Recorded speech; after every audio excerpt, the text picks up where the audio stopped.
dia belajar, sebagaimana dia dengar. Di zaman dulu Nabi kalau berbicara sami'a itu harus hadir di depan guru, sami'a mendengar. Kalau sekarang kata sami'a bisa lewat YouTube. Itu tidak masuk kecuali sudah dapat izin dari beliau yang ada di YouTube, atau mendengarkannya secara full. Karena sekarang banyak orang main potong-potong.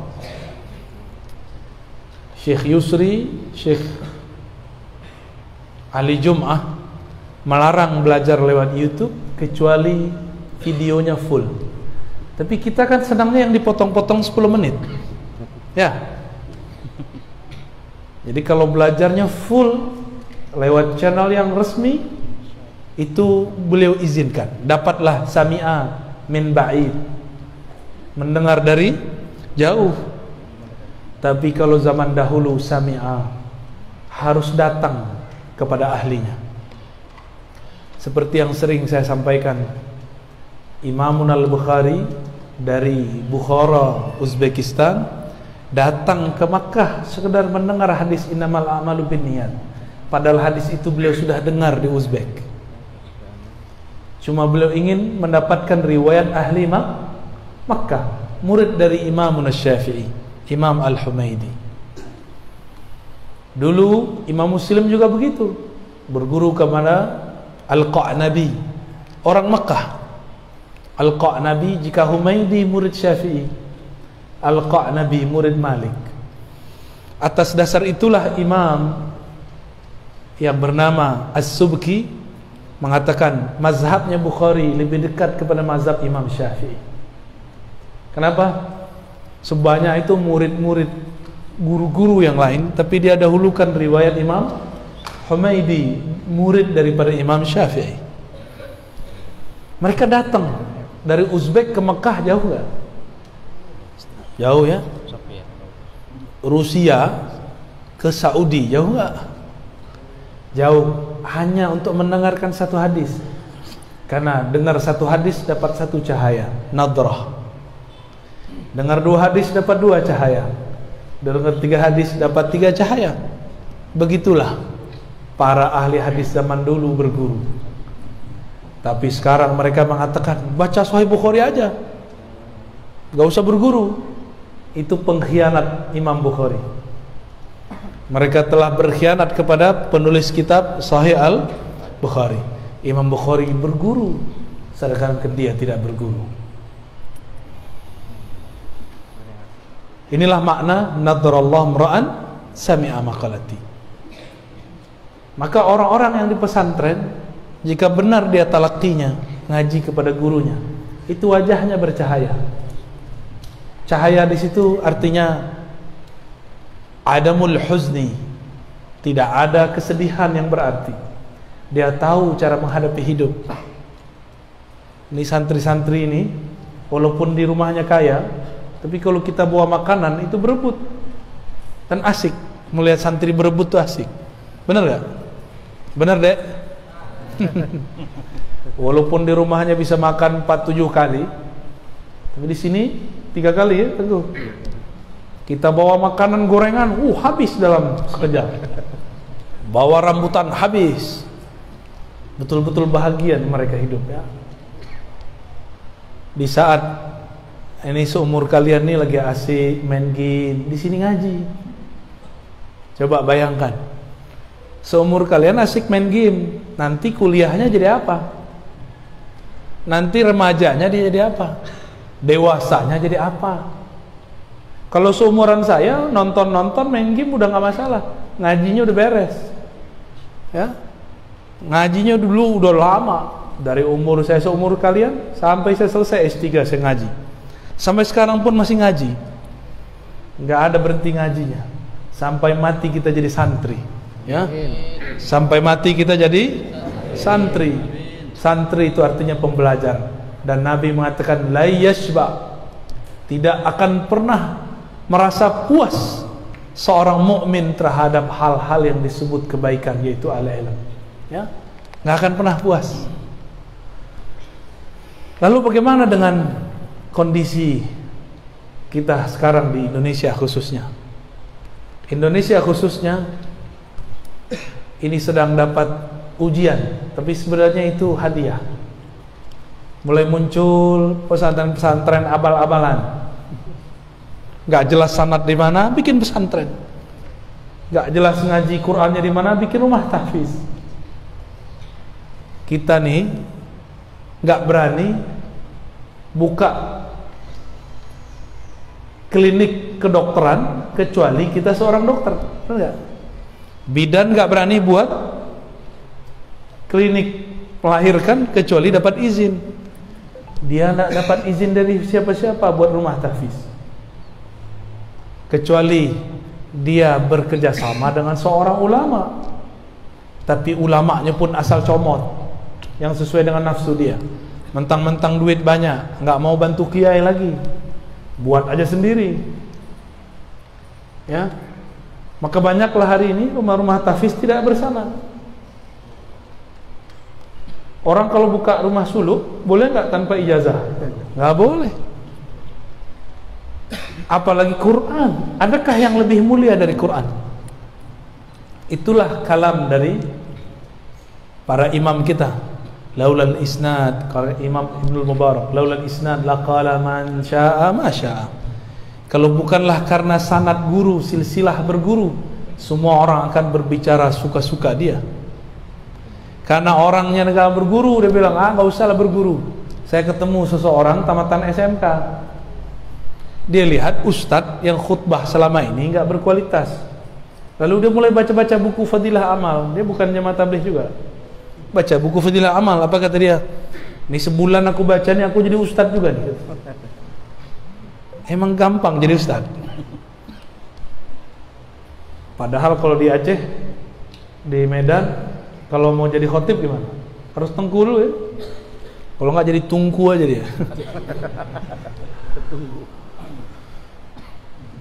Ini penting. Laulal isnad laqala man syaa ma syaa. Kalau bukan karena sanad, karena guru, maka siapa saja akan berkata sesukanya. Orang akan mengaku dia ahli tahfiz, dia akan mengaku dia ahli sunnah, padahal jauh dari ahlus sunnah. Saya baru dapat kabar dari Tengku juga bahwa di Aceh lagi rame ya, kelompok yang sebelah itu ya.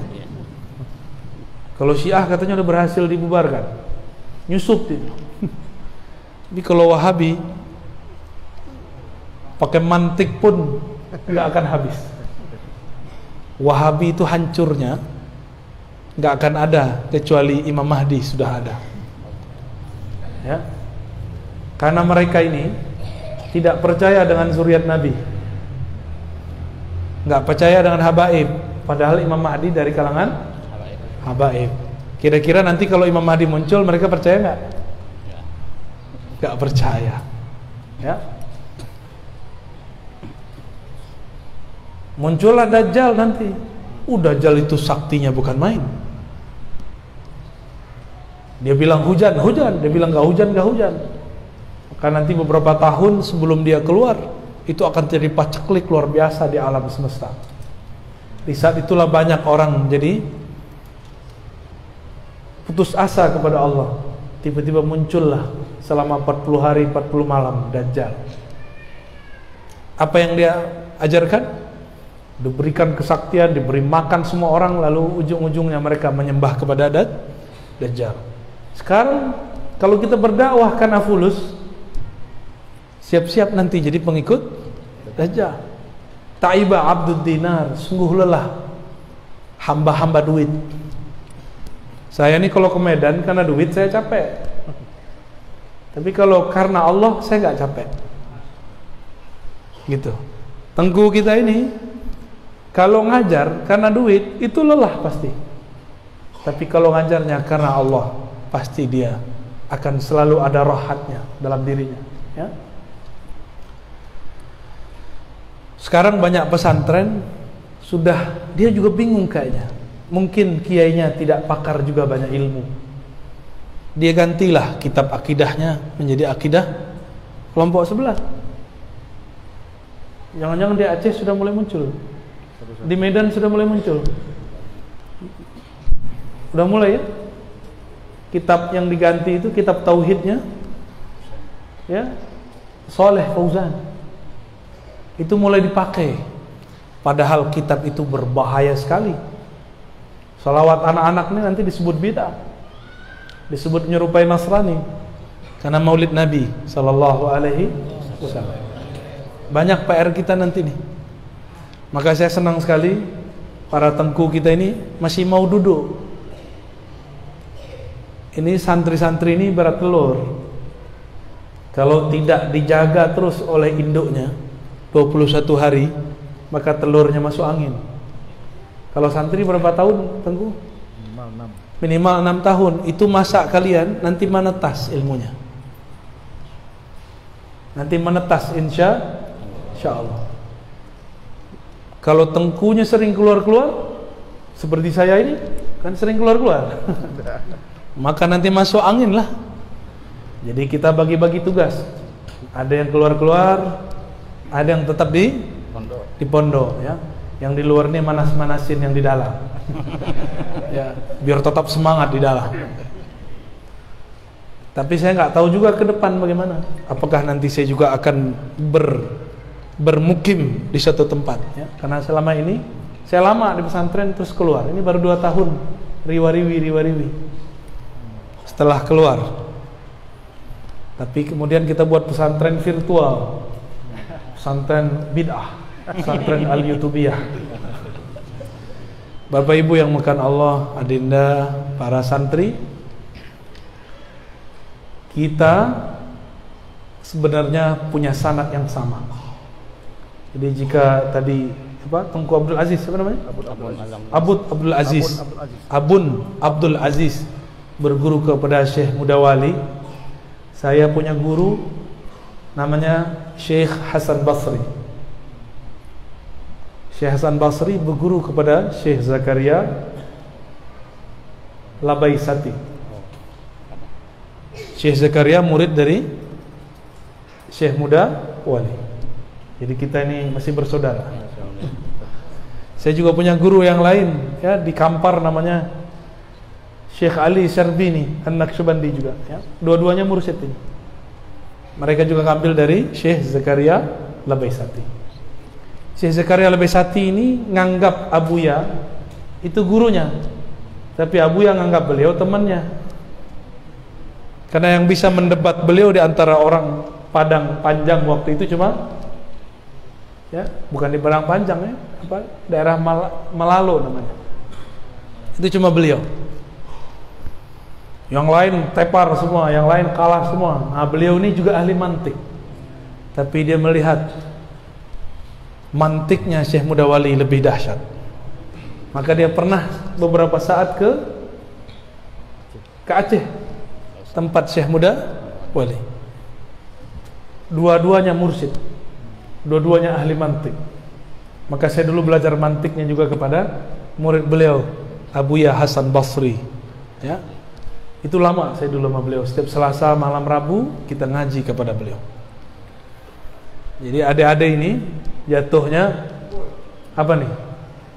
Anak murid daripada saudara sepupu pengajian saya, ya. Orang kalau tahu sanadnya, tahu silsilah gurunya, maka dia akan banyak keluarganya, akan banyak sayangnya, akan banyak cintanya.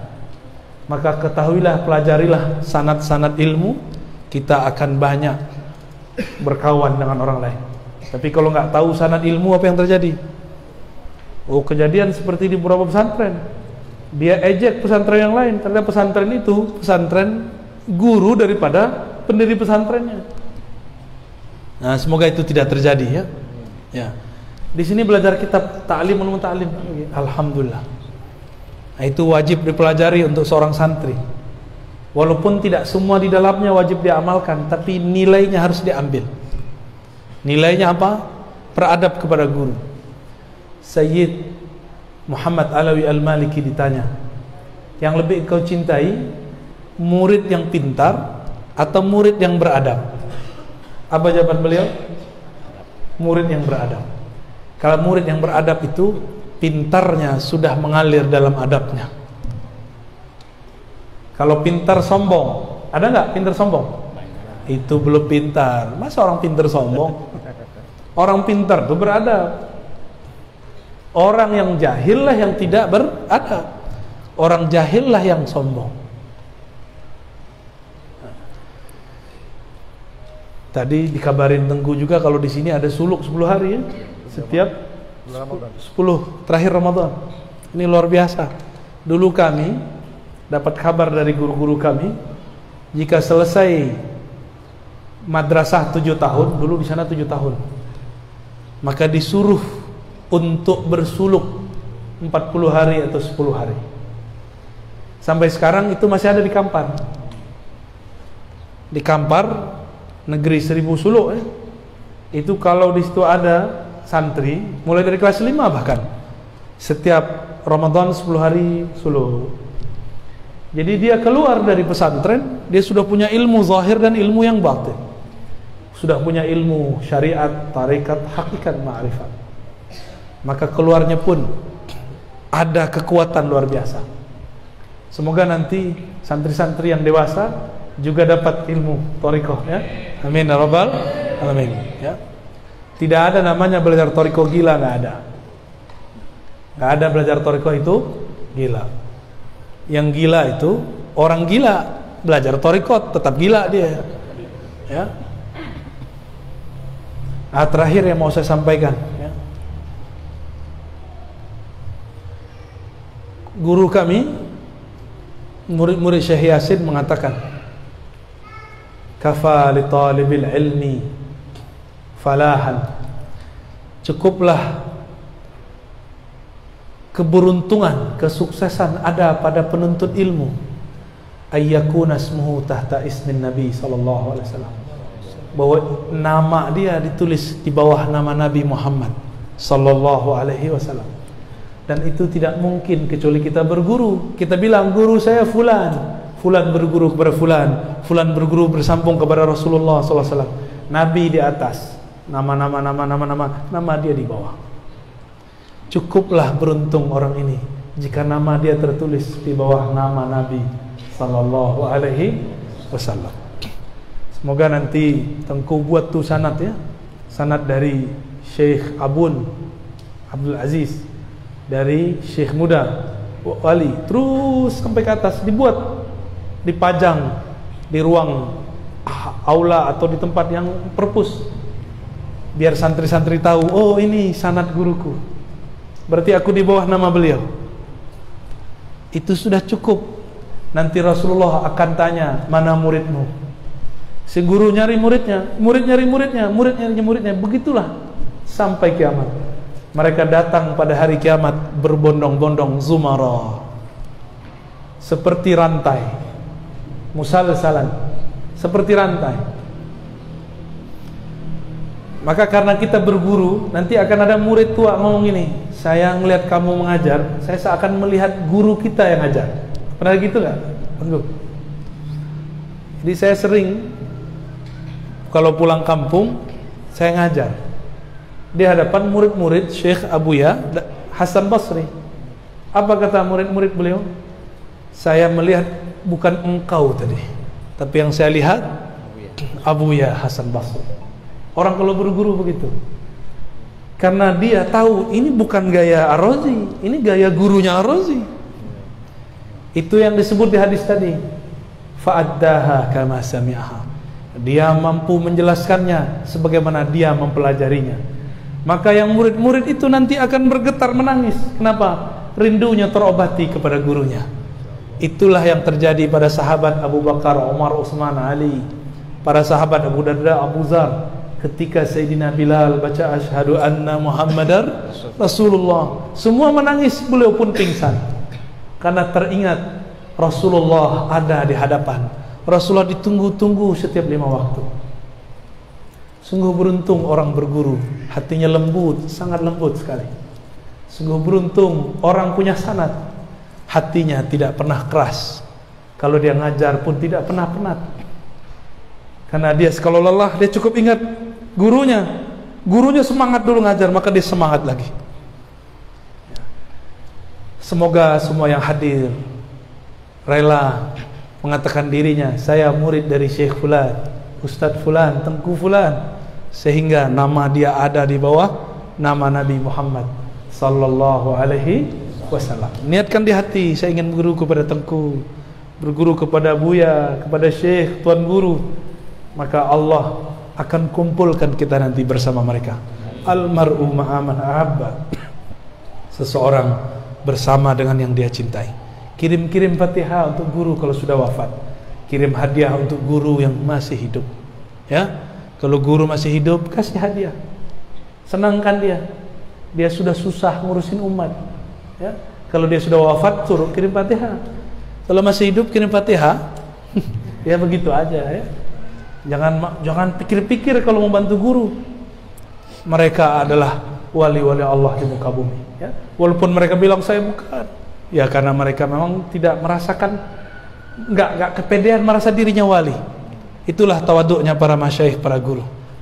Saya doakan yang hadir, semoga namanya dicantumkan di bawah nama-nama para masyayikh, di bawah nama Nabi sallallahu alaihi wasallam.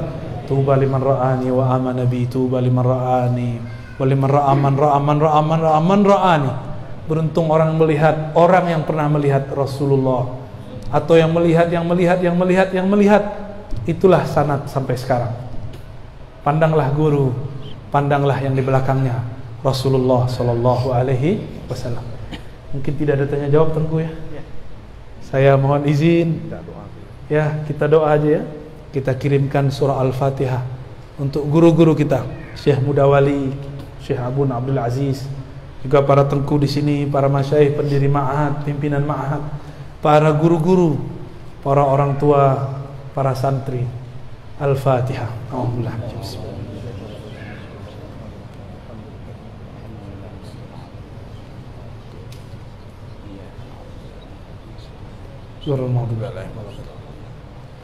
Alhamdulillah rabbil alamin. Mungkin demikian dari kami.